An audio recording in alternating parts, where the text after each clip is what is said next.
cause I can do it my way. Me making music's like shooting hoops in the driveway. All right. Welcome to the show, Josh, what's his name, Lefkowitz. This is Mastered with Mike, a show about taking your side project, taking your passion, and making it something way more than you ever intended it to be. You know, we cover all sorts of topics. I have people who are contractors that sell classic cars. I have buddies who are crane operators that have like lucrative card dealerships and card trading. And Josh, you are somewhat of a unicorn in my life. I met you as the dad of a kid in Digglemeyer School District. Yeah. We were friends for a while before I found out that you had been a rapper from down south. That's and the rumor. You kind of are like the Clark Kent in my life. You were a mild-mannered young man with this, and I was super excited to hear about it. And we're going to talk about rapping. We're going to talk about podcasting and book writing and family and all of that good stuff. But Josh, take it away, Josh. Tell me the origin story of Josh Lefkowitz. Who are you, my friend? Well, thank you for that nice intro. So, I'm born and raised in Durham, North Carolina. I lived there until I was about 25. And then I moved to New York to pursue music because I had been doing it on about as high a level as one could do it locally, with some, little drips and drabs of like opportunities on a national level, on a music industry level. And I sort of was at the point in my life where I had nothing, anchoring me to North Carolina. And then I said, well, if I'm going to do this, I got to go. So me and my best friend from college moved to New York at about $1,500. He had about $1,000. We each had a free place to stay for a limited amount of time. And then that's kind of, the origin of how you and I even met as dads on Long Island. Yep. Of like, whatever graders those were at the time. I have no idea. About as basic as you can be. I think we probably met at maybe flag football or like a back to school night or something of that nature, something basic but, we became fast friends, of the group of people that we hung out with. I think we gravitated towards each other, which, is awesome because I like people that are cool. Yeah. I like people that are like unique and people that are like real, and you're about as real as they come. I try, man. You can't start keeping it real. We have to do a what the hell is this show on MTV? The Real Life, Real Life, Real World, Real World. So yeah, probably about maybe even like a year or two into our burgeoning relationship, you told me that you were a rapper at one point, and it blew my mind. I didn't know any rappers, and I assumed that you were probably an Eminem clone. You weren't. Fast forward, you were not an Eminem clone. I'm like, that's cool that you did some cool hip hop in your basement, but no, I heard your stuff. It was awesome. And so tell me a little bit about your rap career, rapping in general. Sure. So, I mean, I wrote my first rap when I was 8. It was kind of a joke. And then when I was 12, I was kind of inspired to just sort of start writing raps. That sort of blossomed into like, starting a group with a buddy of mine in like 6th or 7th grade, making what we called albums, which was basically we would take a boombox and take another boombox and we would play an instrumental into one speaker and we would rap into the other speaker. And we had like 3 albums full of those. And the quality was as bad as it could get. Some songs my buddy would like try to loop. He would try to like sample stuff like with a tape recorder by pressing pause, and it was awful. So like we would be rapping and we'd have to stop and try to catch the beat. It was terrible. 15, I kind of went off on my own, did my first show, and then kind of did stuff, groups off and on, solo off and on. And then I was like, all right, I'm a solo artist. And then, met a guy named Melvin who, wound up doing a bunch of stuff production wise and engineering wise in the, real music industry stuff. And he, at the time, was also a teenager and just taught me about recording and, songwriting and structuring. And, I did a bunch of stuff from there. I mean, in college, I had a number one single on 102 Jams, which is the like Hot 97 equivalent in Greensboro, North Carolina. That's awesome. I did some cool stuff. I opened some shows, like I said, like just blah, blah, blah from there. So it was like as much as one could do on a local level in that era, I feel like I probably did it. Who were your like early rap influences? Like who was, if you had to pick one group or super group or guy or DJ, like who was the one that you would pick as like your main influence? Or I'm sure a few. I'm sure there's a few. Yeah, I mean, it always evolved. When I was young, it was definitely like Big Daddy Kane, Rakim, LL Cool J, that kind of stuff. Like anybody who could really rap. Because to Hmm. me, I looked at rap as like you're good if you're creative Yeah. and funny and conceited. Like it was like that cocktail of Right. You have to have like that stuff. inherent confidence and Right. probably acceptance from your peers as far Yeah, as like exactly. in the rap game, as they say. Yeah. Um, side note, Josh does know Big Daddy Kane. We were at a Wu-Tang show not that long ago, and Big Daddy Kane came out, and Josh texted him while we were there, and he wrote right back. So he's got the receipts. Josh has Yeah, the receipts. I do. Yeah, we can get to that later. I do have a song with him. It's probably on the internet somewhere. Yeah, but then, like, as the '90s came around, I would say, like, the early '90s is when, for me, I was "Alright, this is what I'm gonna do with my life," which is obviously, like, a tall order for any human being, let alone, like, a Jewish kid from North Carolina. Yeah. So, Well, you know, you've pivoted a ton in your life. I have. When I met you, you are a property manager dad Yep, that is just your typical regular everyday Joe. yep. But you already had this like crazy early life rap career. What does it take? Hours, dedication. What does it take to try to shoot your best shot at getting into the rap game? Well, it's hard for me to speak to it these days because I feel like the music industry is so upside down and borderline gone that I wouldn't even know how to tell somebody how to do it now. But I can tell you in those days, it was firstly honing your craft and making sure that what you're doing actually sounds good.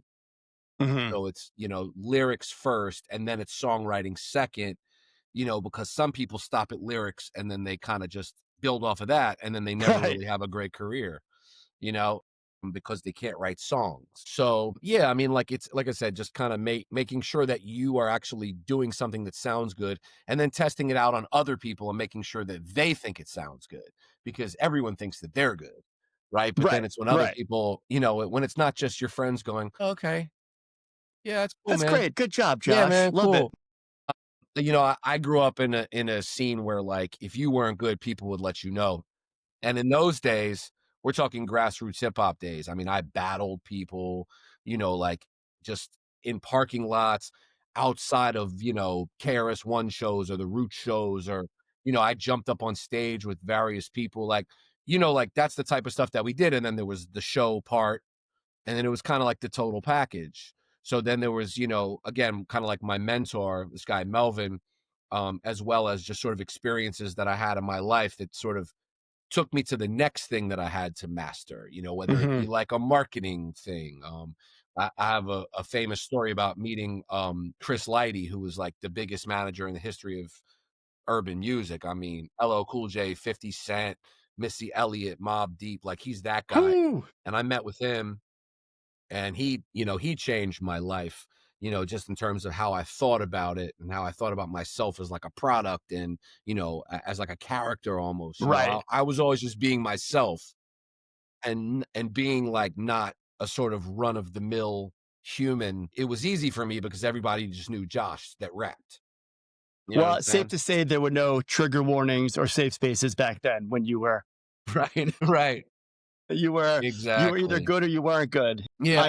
Iron sharpens iron kind of. Yeah, and then there's the business part, and the business Right. part is a Right. bummer. In anything Yep. artistic, that's the part that makes or breaks you, because then you go, "Well, I'm doing this thing and it feels good and it's self-expression.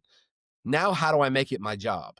And Right. again, that right there, that's the thing that separates I don't even want to say men from boys. It just separates the people who make it from the people who don't. Yeah. It's like at some point it's Right. like, oh man, this is so forced and inorganic, but I got to do it, you know? Listen, there's a thing called SoundCloud, Josh. I feel like you Mhm. should jump on there. That's where all the good rappers come from. That's what I'm So I've been saying. told. So did you ever have any like musical training back in the day? Did you No, know anything about? No, just straight hip hop. 0. Wow, which makes it Yeah. even better. It makes honestly for me, and we'll get to when I found out, and you also have detailed this in a really awesome audiobook that's on Spotify called Why You'll Never Be a Rapper. And if people should go check it out, it's scored with the music of the time. It's endlessly entertaining. I actually listened to it the other day again, That's like awesome. in preparation for the show. It's just I wish you would do a second part to it because I Yeah. think that's almost like I'm jumping the gun here, but you left rap and then came back to rap in a most maybe even a more like gratifying and a better 100%. way, So like, all right, so you go, you're a burgeoning rapper, you come up to New York, try to get involved in the industry, and it seems like you know at what age did you think you would have had to have made it for it to be your career? In my mind, it was 30, Uh-huh. but, young people always make these kind of like milestone age cutoffs of things. Like, I want to, like you'll be 12. Like, even my son, when he was like 12, he was like, yeah, I'll probably get married when I'm like, dude, you don't even know. Like, people don't know. Like, when you're young, you just say stupid stuff. But in my mind, 30 was like starting to get old, which is obviously crazy now. Like Right. best album of the year is Clips, who are 48 and 52, with Pharrell, Fantastic. who's 50 something. Yeah. But yeah, for me it was 30, and that's why like 25 seemed like a really perfect time. I had like lost my job, and Hmm. again, I felt like I was hitting a wall or a ceiling in North Yeah. Carolina, and I was even getting meetings, and then it would be like, all right, can you come Tuesday? And it's like, but I have a job though. Like, what am I supposed to, like, how am I supposed to manage real life with like this thing? And I always was smart enough to know, don't It's outstanding. just like be a guy who like loses his job every week and can't afford to eat. Because I also, I like to be financially comfortable. Like, I like to like Yeah. buy stuff and, eat. Yes. Right. Right. Like life is not cheap these days. Exactly. So, yeah, so that's what kinda, like, led me to move and just sorta go like, "All right, man, this is it." But I always had a connection to New York. My parents are from the Bronx. 3 out of 4 of my siblings are all born in New York, so they kinda, like, moved down the East Coast and, landed in North Carolina. My dad's been working at Duke since 1973, so that's why I was born in Durham. And, Hmm. culturally at home, it was always a very New York house. So I always had like a connection to New York, and always kind of felt like, this You is could be really there. where I want to be. Yeah. And we're talking pre-outcast, so the South had not arrived yet as far as Right. Yeah. Yeah. far as like, well, I think you probably moved up here during the West Coast versus East Coast. No, it was after that. I moved here in like the end of two. So we were already past like Master P and all that stuff. Yes. It was big Atlanta time. Which I guess it Nice. probably still is, but You mean Hotlanta? yeah, yeah. There's a lot of Atlanta rap coming out, so that's a whole thing in and of itself. Like, when you get to the music industry, they just kinda wanted me to, or really they wanted everybody to just do what's already working. So now you have a Southerner who doesn't sound like a Southerner, Yeah. who was influenced by New York music and New York parents, and now it's like, "No, have a Southern accent and make Southern music," and in my mind, I was like, "That doesn't really make sense, though." It's very You know? inauthentic of you, Josh, but so how does the rap career ultimately pan out? Tell me what happens at the end. And again, like I said, people should listen to the Why You'll Never Be a Yeah. Rapper pod. Like the whole thing, it's really told so well and it's so entertaining that it's well worth the number one, the time you put into that. It must have been that's another thing you've mastered. Like you've mastered a ton of shit. This is why you're the perfect person for this show, but you put a lot of work into that book. So at the end of what happens? How did you figure out that maybe rap wasn't going to happen? So, I was very gung ho between like 25 and 28. I would say at about 28, as I sort of approached 30, which in my mind was like this really old age for Yeah. somebody to, be a rapper, which is, it's silly, but that was the age for me.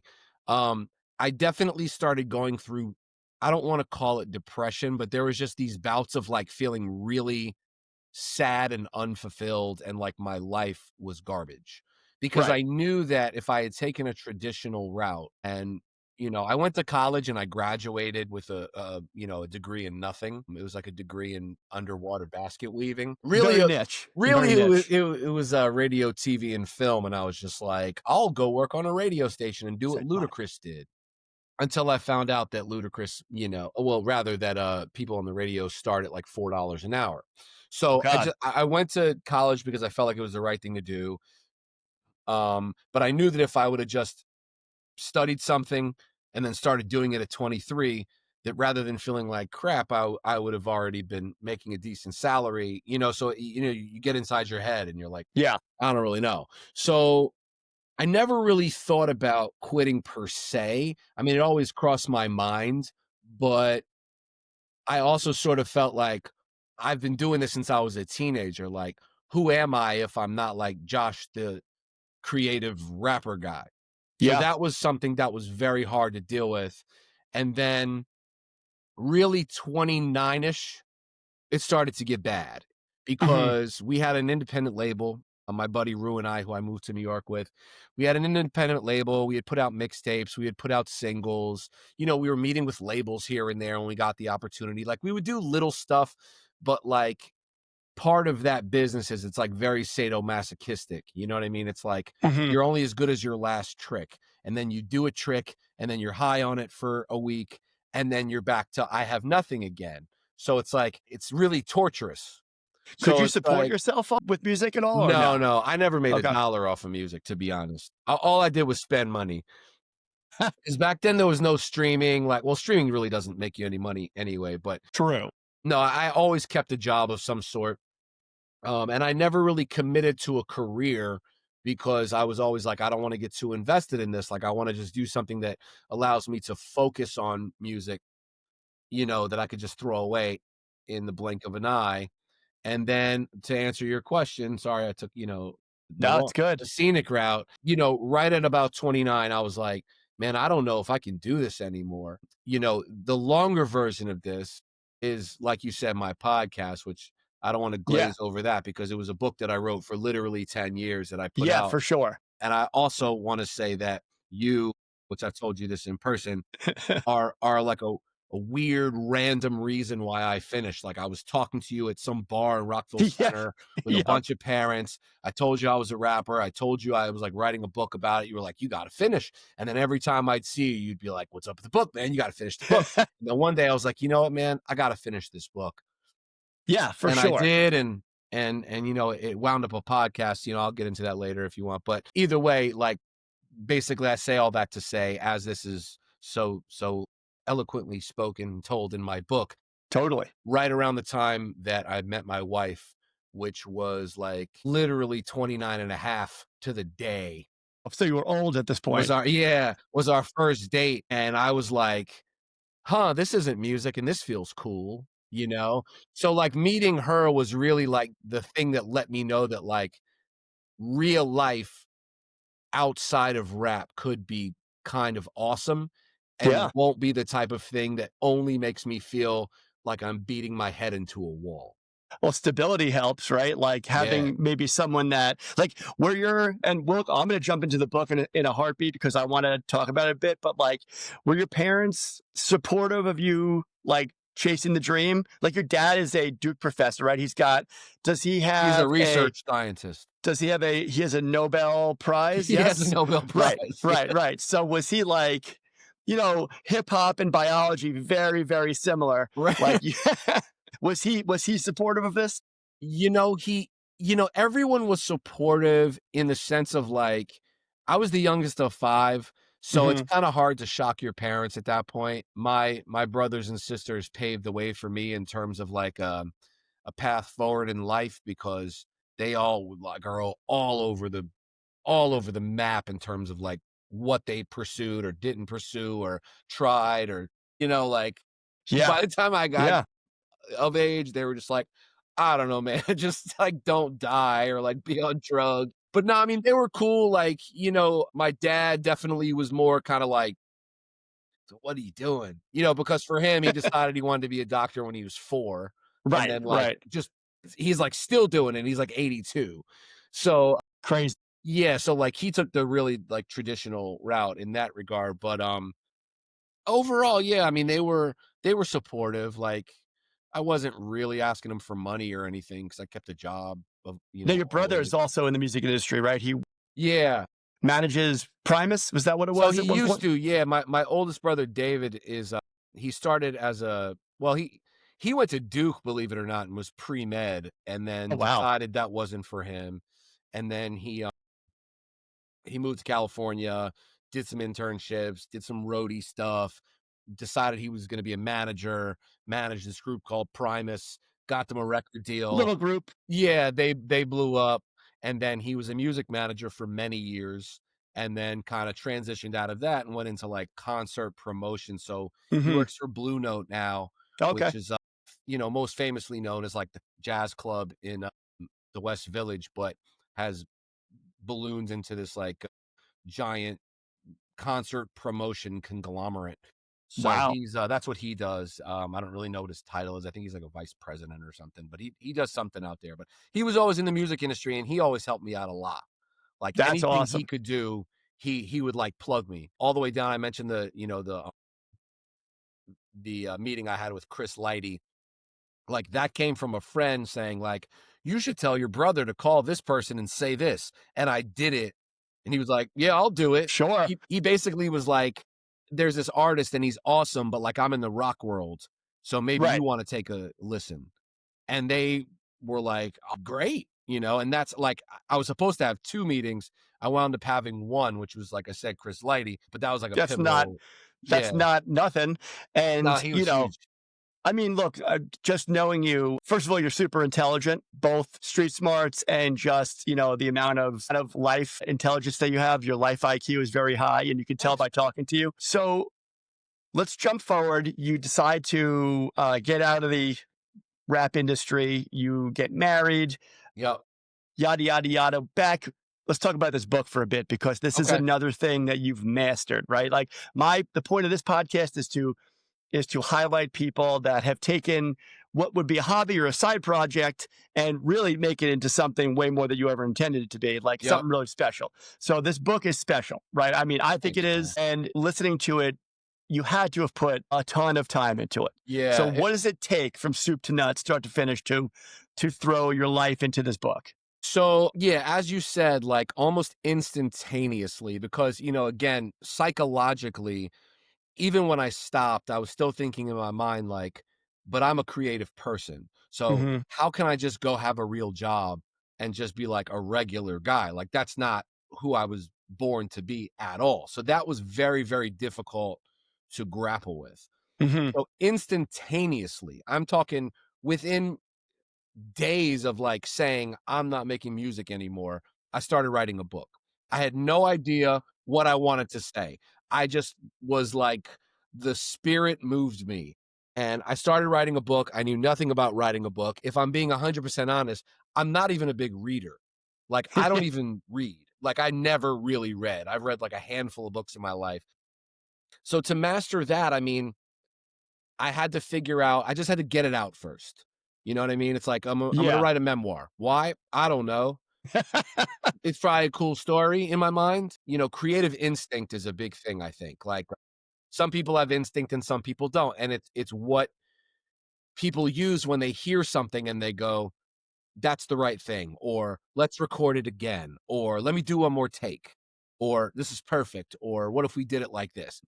So just sort of like instinctually getting it all out, sort of like vomiting it all out, then taking a step back and going, all right, what pieces of it could sound better? What verbiage could sound better? Hmm. And then it's sort of making sense of it. Does this have a purpose? Like, what am I saying other than here's what I did, here's what I did, and then I did this? It's like, who cares, man? Like, everybody in the world does that. So then it was like, all right, as my life, like I had to live a little bit more.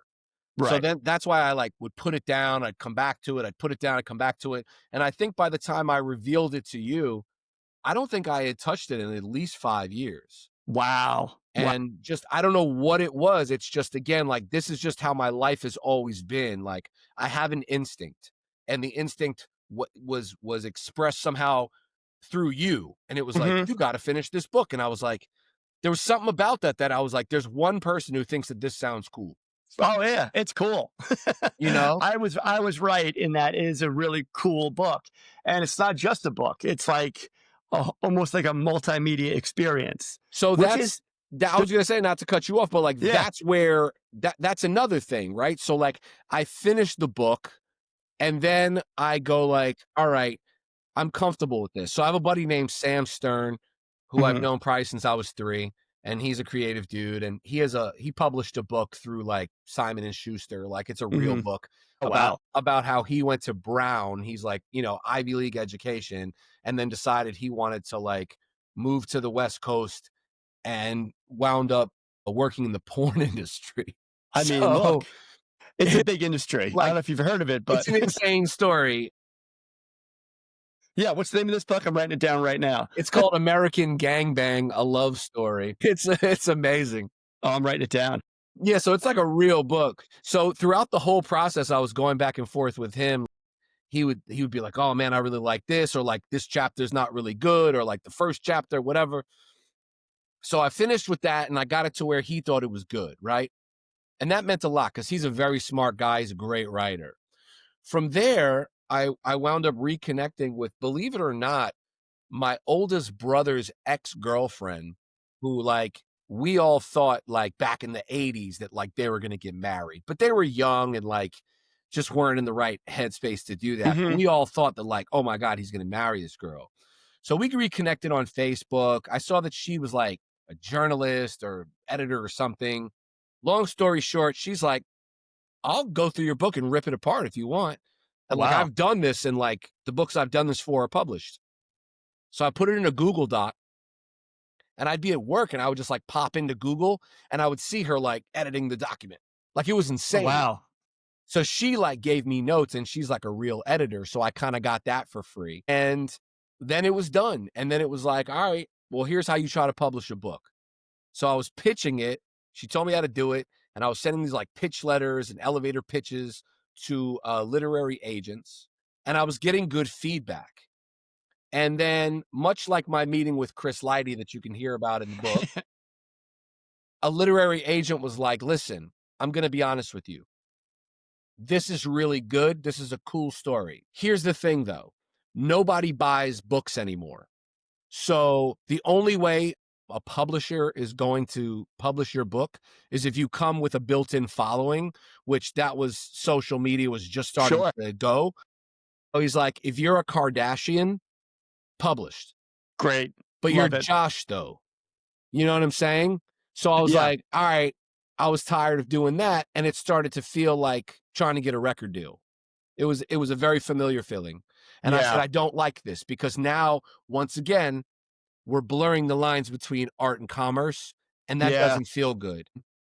Well, it's funny, just to jump in for a second, the other guy, my friend Brian, that I interviewed just today, actually, he's got this podcast, and I asked him, if you could do this as your only job, would you want to? And he said, if I could do it where I wouldn't get stressed out about it being my job, then yes. Yeah, Like, you don't want to ruin the fun part of your life by making it about living and about feeding your children and right. things of that nature. So, I mean, I could see where that would be. Exactly. So basically, to like kind of put a bow on that story, I decided that what was important to me was releasing this work into the air, like into the world.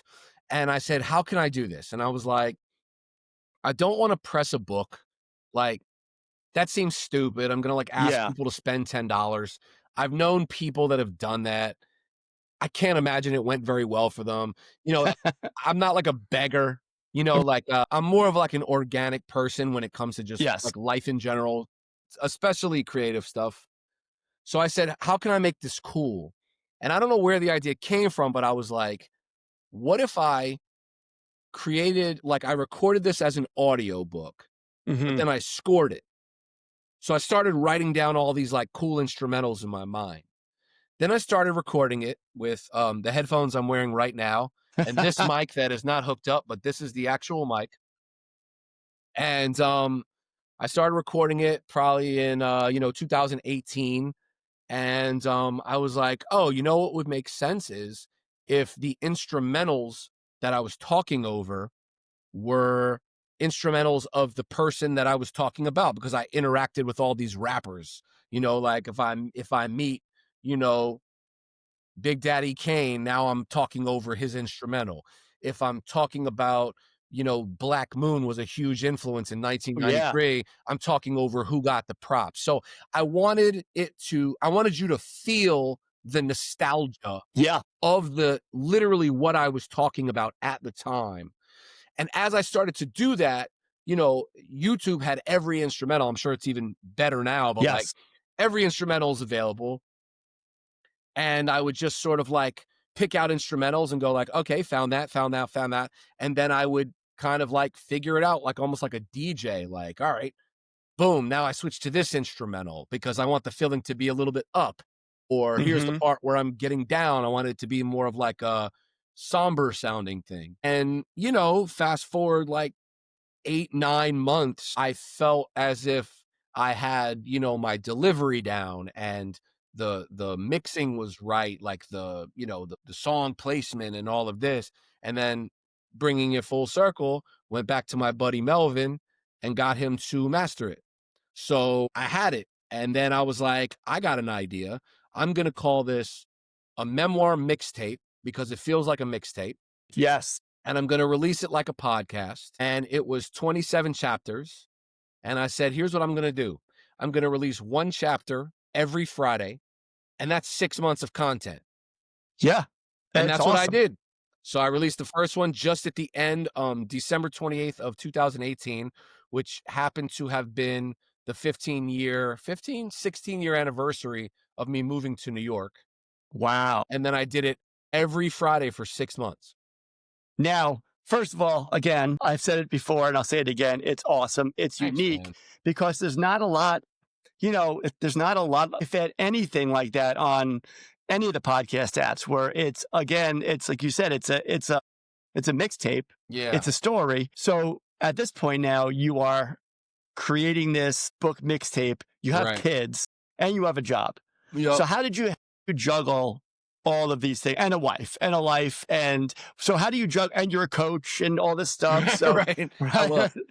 you one of the best in the game. How do you juggle all of that with just living? Like where's the time? Do you sleep ever? Is that a Yeah, thing? well, I have to sleep, but I mean, again, for me, I don't wanna overuse the word organic because it's, like, so, common speak, but everything has to be organic for me. Like, the night would be finished, and dinner would be cleaned up, and the kids who were younger at the time, obviously, would be in bed, and my wife would be tired, and we weren't gonna watch a show, and then I'd be like, "I'm gonna go downstairs," and then I would That's just it. do it.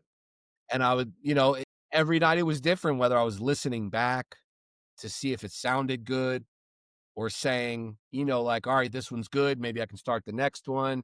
Like it varied and it just kept going until I felt like it was done, which again goes back to the idea of instinct. Like even just Yeah. getting the delivery right, you know, it's a hard thing to do. It's like, no, people always say like I don't like the way I sound and all this other stuff. I was always fine with that because I got used to Hmm. hearing my own voice through recording music, but it's still like it just wasn't giving me what I wanted. And then Right. eventually I was like, "Oh, that's the delivery." Like Hmm. I kind of had to be a little bit more like presentation wise. I spoke to my buddy Fonte of Little Brother and he was like, you got to overdo it so you don't underdo it or something along Right. those lines.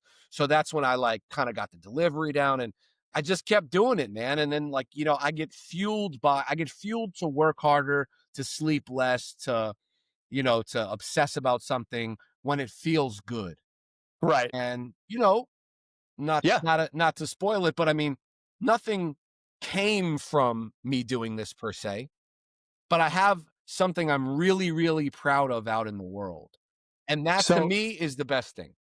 it's funny you say that because part of the reason why I started this podcast is my dad. My dad is like the OG master of things. Like Wow. he was a dental salesman turned into a now multi patent holder with military patents and crazy stuff. Right. And so years ago, I'm a special ed teacher and I wanted to create like an IEP data collection app because I'm not an organized person. I hate taking data by hand, and we had iPads in school. I'm like, we need an app for this, right? And so there was Yeah. nothing out there. So this probably like 7 years ago, something like that. And so I asked my dad, and I was like, Dad, I want to do this thing. It's expensive. It might fail. He's like, listen, there's nothing more heady than creating something out of nothing and having it out in the ether in the world that you created. You did that. It was not there before you thought of it. Right. And so that's kind of how I live my life right now, where it's like this podcast, like this is a side thing. I always said to myself, I have cool friends and they do cool things. And I would love Yeah. to like highlight when someone does something that's spectacular. Yeah. And like you listen to other podcasts and they're talking to like PhD level, professors, and they're talking to like people that have like arrived and they're like top of their game. I want to talk to the everyday person that has created something special, right? And so Yeah. there's just something about creating. Yeah. It's hard to put a pin on it unless you've done it. Well, You know? creating is a magic trick, and that's why it's Yeah. so impressive. You start with nothing and then you have something. It's pulling a rabbit out of a hat. It's like, what do you mean? They're like, you just did it? Like you just invented it? Like that's ridiculous. Yeah, It it doesn't is. seem possible, and that's why it's so cool. And to Yep. be able to do it in different ways is very like rewarding. But again, you sort of have to be mature enough to not have any expectations Right. and just go, my expectation is finishing. Yes. That's a great point. And that's why you're the king of pivoting in your life because I didn't you know, even mention prior to doing the audiobook podcast, whatever you want to call it. I also like wrote for a magazine for a bit called Bombin'. really. It was like a graffiti magazine, but they did other stuff too. My boy Craig Dershowitz did that. I wrote for that for a little bit. Then I started my own blog called Cool Married Guy. Remember this. Yeah, I would like interview just like cool dads, just sort of as a way of saying like you can just be like a regular dad and husband and not lose your like sense of cool. And that was Yeah. fun for a while, but again, that became like a monkey on my back, like, oh, I gotta post, you know. Right. So Right. I got out of that. Um, yeah, and that's just kind of how I've found my way creatively is that there's always like something organic that falls into my lap that goes like, this makes me happy, like Well, this that's is fun, important. Yeah. I just mean, yeah, go ahead. there is enough time in the day, right? Right, Like a lot of people who have an idea and there's a million excuses why you shouldn't do something, right? right. There's a million excuses why I'm too tired, I got this, I got that. But if you truly want to do it and it makes you happy, you should do it. Yeah, And this leads me into you somehow found your way back to rap. I did, which I Tell me mean, about that. honest to God, I mean, all the way up to, let's see, probably age 46, which I'm 48 now, but all the way up to like age 45, 46, I would have bet you the biggest thing that you can think of that there's a 0% chance that I will ever record a song ever again in my life. But again, organics. A Yeah. buddy of mine, one of my best friends, my buddy Cam, aka CMR, who's on all my albums and I'm on his, he told me, hey, I've been making music again. I was like, that's crazy, and I was like, in my mind, I was like, I mean, to me, I had two friends that I thought were the best at making music. One is Fonte and one is this guy, CMR. Hmm. For always, I know him from North Carolina. So I said, I'm sure it won't be bad, but I had very low expectations. And he sent me 4 rough versions of songs, and I was blown away. And there was something about it that I said, "This sounds like him 15 years later." Wow. And I was like, "I see how he did it, and I see how I could do it." Even though we have totally different styles of music, we come from 2 totally different places and, whatever. So there was one in particular that the beat made me feel the way that it used to make me feel when I would hear a beat back in the days. And I started writing a rap in my head, which is something that hadn't happened in decades. And I very jokingly sent him a text and I said, "Send me the instrumental to this song and Mhm. I'll be on the remix." I was totally kidding. And then he did it. And then I said to myself, should I really try this or should I just go, "No, I'm not doing this." So I said in my mind, like, all right, now I got to write a rap. So I, had a really long commute at the time. I was driving to Jersey every day from Long Island. So I had a lot of time in the car and I was like writing a rap and I finished it and I was like, this sounds like me 15, 16 years later. Like, I like this. Like, I would do this for somebody. Yeah. So I told him, I was like, hey, like, I finished this rap. Like, I don't know if it's any good, but I finished it. And he's like, well, come by my apartment and let me hear it. Sidebar, he's also my most honest friend. So if I were to do something, he would say, that's not good. Like, he has no problem being like, listen, that's not good. Like, Not today. yeah, like, that was cute, but that's no good. I did it for him. And he was just kind of nodding his head. And then I finished and he was like, do that again? And I was like confused. And I did it again. He was like, we're recording that. Wow. I was like, no, no, no, no, no. I wrote it. That's all we're doing. He was like, no, no, no. We're recording that. I'm setting up studio time. And I was like, I don't know about Oh this. no. Next thing I know, I'm in the studio in Manhattan and I'm with the guy who made the beat and he's doing some stuff. And it was like riding a bike. I got right Yeah. back in there. I knew I wanted to, turn my voice down in the headphones. I want to hear the beat. It can't be too loud because then I'll overdo it. Like everything I used to do came back Mhm. to me.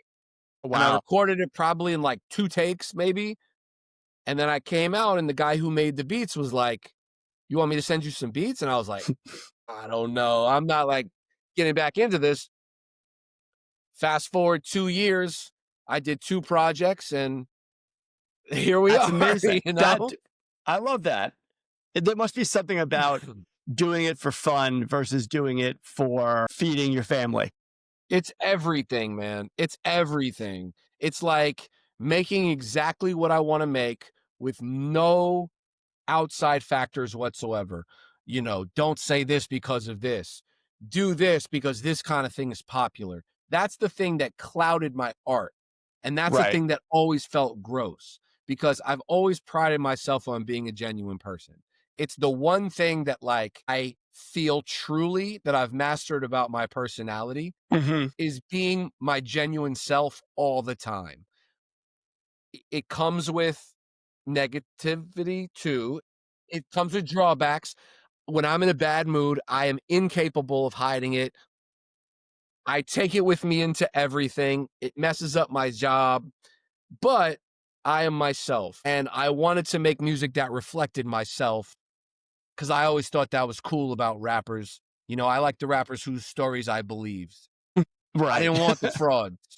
Right. I want the forcing stuff. And because I had no expectations on any of the music that I made, I did whatever I wanted. And I was happy with every single rap that's on, Spotify and Apple Yeah. Music right now, No, they're good. They're good. I mean, you know, I like the old school hip hop, the old school flavor, and they're fantastic. And I actually just listened to them again recently, also in preparation for this. Yeah, I mean, it's authentic. It's fun to listen to. You have your point of view comes out in it, like political and just social commentary and things like that. And the albums really they give zero fucks about who you're calling out. I think that's really authentic of you to do that, and I Yeah. think it's really it makes it a good listen. What are you doing now? Like, are you writing more music? Are you have any other projects? Any other, midnight, 2 in the morning ideas that are coming up, or are you just kind of waiting till something moves you? Yeah, I mean, kind of waiting. So, when I made the first project, I immediately said, I know how I can do that better. And Hmm. that's what drove me to make the second project so fast. Excuse me. And then I said in my mind, I want to maybe do an album a year. Like that feels like a Okay. good amount of time because it's like, I'm not like Kendrick Lamar. Like I don't need to like make a blockbuster classic.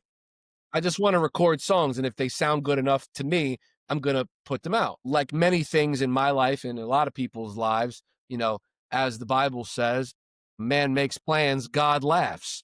Um, so I released my last project. I feel like it's the best music I ever made in my life, the most me. And then my guy who's making all the beats for me finds God Oh, and decides that making music is not Christ-like, and really? now I have no music to write raps over. No. So, yeah, one might say, "Oh, just go to somebody else." It's not that easy, man. Like, I'm Right. almost 50 years old. I don't Right. really know a lot of people that make music, like, if I do, it's hard to find somebody that can sort of capture the essence of the music I fell in love with, but make it sound to where it is still good in modern day. That's very Right. difficult. I'm Right. very, very picky. I just don't know anybody else that to give me music. So music is it's funny because I decided that like when you release your music independently, you don't have to, but you have to put something as like your quote unquote record label, right? Right. So I finally settled on retired adjacent. So that was always my like thing, kind of like reminding myself like you don't actually do this. Like you could just stop and like I already set the stage. But I said that in like one of the songs that people like I've gotten the best feedback about. It's called Anthony Bourdain. And I That's a said, great one. I said went from retired to retired adjacent. So like I said that in the song and then I took that and ran with it. So I was always retired adjacent. Now I think I'm like officially retired. Maybe. I don't know, but like Right. again, like it was one of those, it was another important moment in my life because I said to myself, see, like now I was sort of feeling like I wanted to rap again. And then the universe was like, Not no. yet. And I had to go, I can't care about this. Right. Like, Right. it doesn't matter if I make music. And I was like, awesome. I don't have to care about this. So, again, there's like always something that I'm doing that fuels the creativity, whether it's like getting a bunch of tattoos or like lately I've been making pizza. Like I like that's Okay. that's like my biggest hobby now is like I make pizza from scratch and I'm That's like great though. fermenting dough for 4 days in the fridge and then like it's crazy. So like it's just whatever I can do to like just be creative. That's what I'm doing. So what's in the works? Nothing, man. I don't know. Maybe I'll make some pizza next weekend. Like there's nothing. But that to me is if you can get to that point, to me, that's when you've mastered it. Totally. Because to be Totally. a creative person and to say, I don't have to be known as a creative person, that was Right. very, very hard for me to stomach. Because even when I was stopping, like I said, I was like, yeah, but everybody knows me that I moved to New York to be a rapper. Like, I can't be a failure, Yeah. you know? Well, you could be retired adjacent then and Right. just, you can make that as your lifestyle brand, Yeah. I mean, obviously. there was even like times in my life before I really figured it all out where I was like, well, why would I care about like the way that I dress or the way that I look if I'm not like trying to be famous or cool or a trendsetter? Like it was so psychological for me to get to the place where I am now to where like I'm so comfortable in my own life and I'm so comfortable in my own skin and I'm not chasing anything. Like my career is good and my family is good and my marriage Uh-huh. is good and my finances are good. Like everything's good. And it's good because I've made the right choices and I've figured out how to make sense of all of these like creative juices and things that I've done and the fact that these things were in my mind like standout creative projects that nobody in the world knows about, and Yeah. like 100 people in the world appreciate it. And every now and again, it's fun. Like every now and again, somebody will just hit me up out of the blue and just be like, Hey, hey man, I have these mixtapes that you did in the 90s. Like I'm really, or like the 2000s, like I'm really into old music. Like, do you have anything else? And I'm like, I do actually. Go check out these projects. Like some guy just hit me up on Facebook, or like somebody will hit me from like Switzerland and be like, hey man, I have this record that you put out in 1996. Like, do you have any other records? I'm like, no, like, that's wild. but it's No. fun though. You know what I'm saying? The internet is crazy. Like with the internet, like Oh, yeah. I could be Basquiat one day. Like I could be Yeah. dead and gone, and then all of a sudden my albums are like seen as like these life-changing things. But the beauty is I don't care if they are or if they're You not. need one good TikTok song and then you're I back. know. Yeah. So No two way. things before we finish up. Two things. Number one, do you meditate? I do.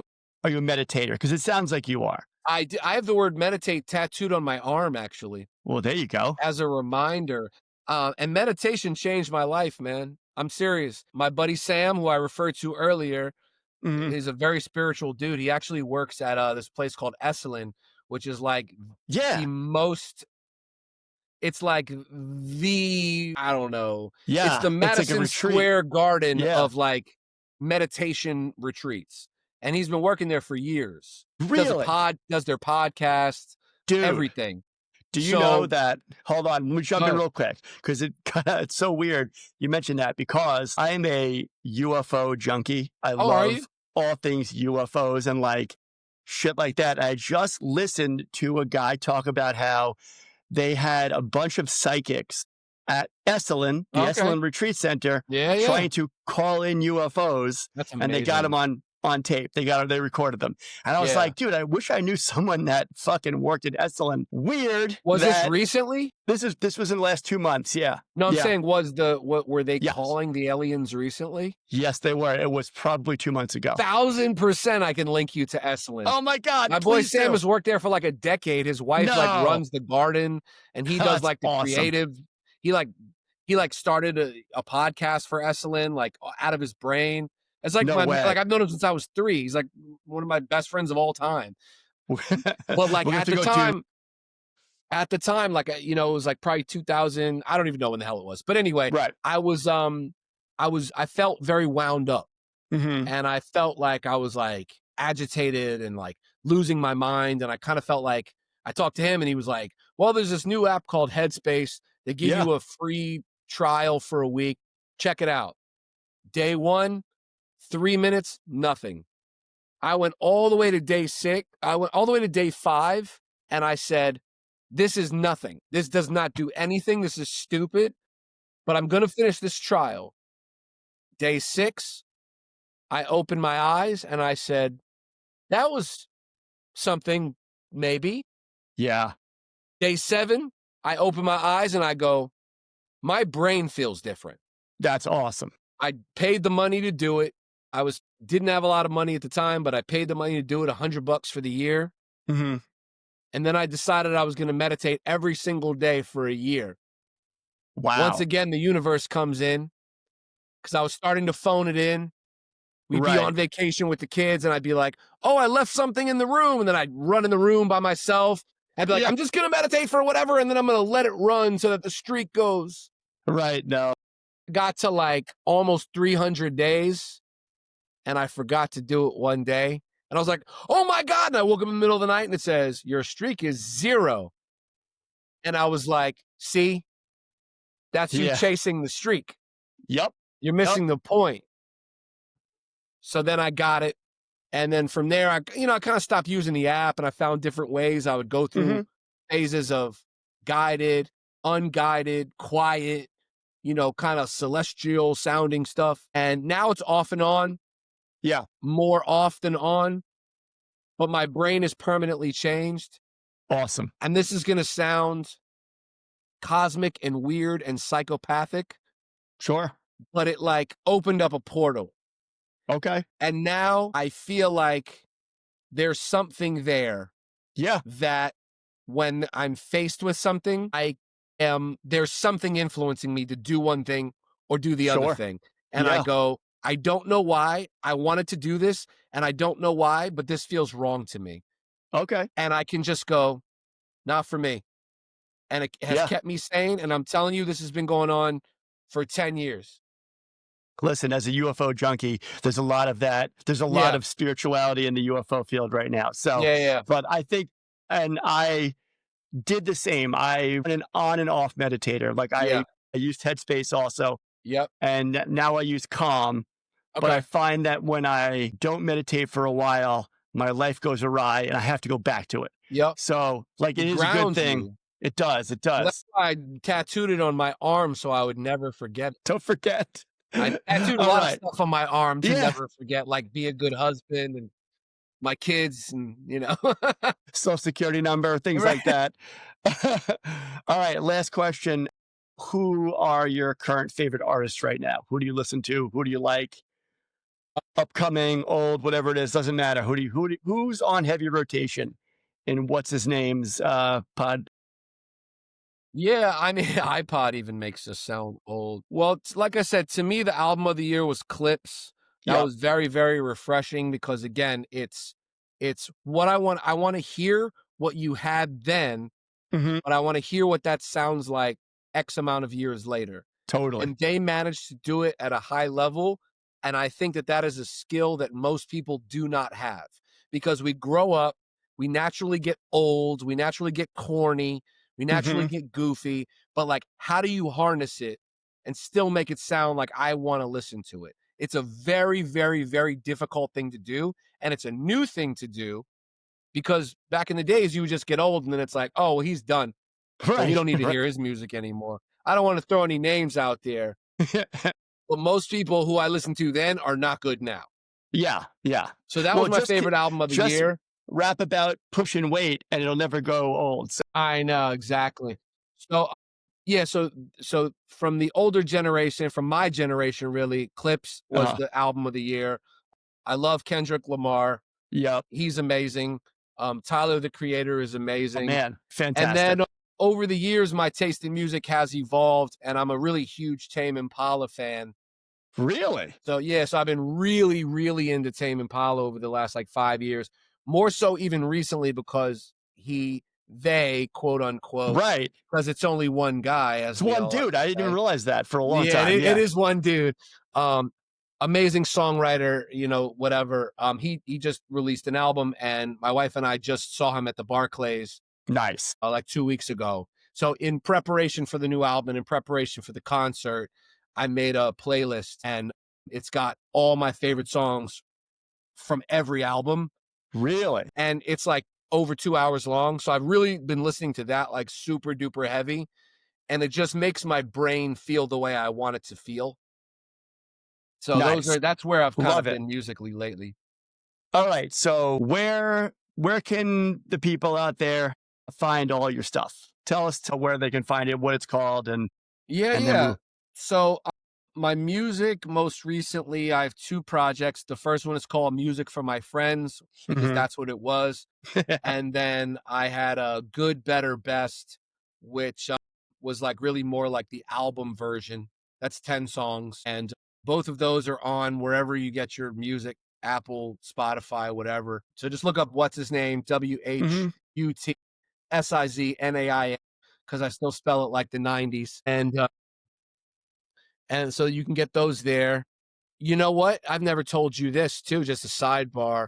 You Okay. helped influence Good, Better, Best too. I'll tell you why. Really? Tell me. Because when Yeah. I put Music for My Friends, when I was about to put it out, I picked you up at your house and we drove around Yes. and listened to it.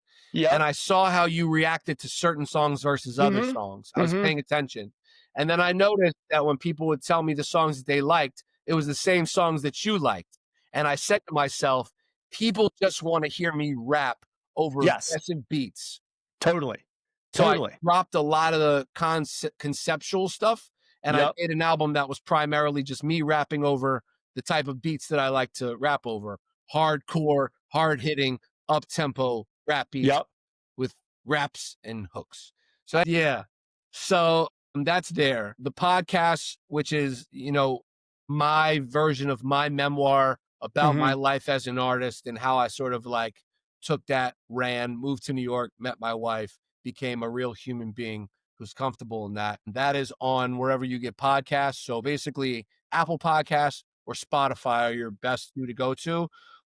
It's like 8.5 hours long. So you really got to commit to hearing some guy you don't know's life. If you do it, that's awesome. I get nothing out of it. So just do it if you want to hear a cool story. Well, what I think is a cool story. Yeah, so that's there. And then, catch me in these Belmore streets otherwise. All right, brother. Listen, man, this was awesome. I appreciate you doing the show. Yeah, before I released the first one, so I'm with you. All right, dude. Thanks again for this.